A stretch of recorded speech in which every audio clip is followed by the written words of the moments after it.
Hi viewers, ఈరోజు మన recipe chicken masala curry. ఒక గిన్నె పెట్టుకొని తగినంత ఆయిల్ వేసుకోవాలి. దాల్చిన చెక్క, 2 యాలకులు, 2 లవంగాలు, బిర్యానీ ఆకు, ఉల్లి తరుగు, పచ్చిమిర్చి, అల్లం వెల్లుల్లి పేస్ట్. ఇవి చక్కగా ఫ్రై చేసుకొని ఇందులో ఈ చికెన్ వేసుకోవాలి. చికెన్ వేసుకొని చక్కగా ఫ్రై చేసుకోవాలి. ముందుగా సాల్ట్ వేసుకోవాలి,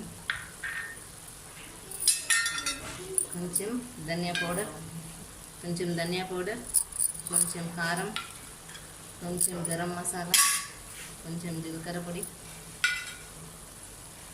కొద్దిగంత పసుపు వేసి చక్కగా ఫ్రై చేసుకోవాలి.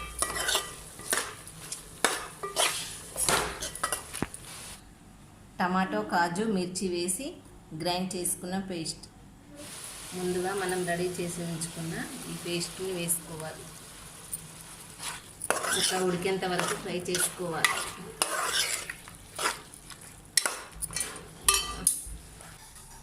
Chicken masala curry ready.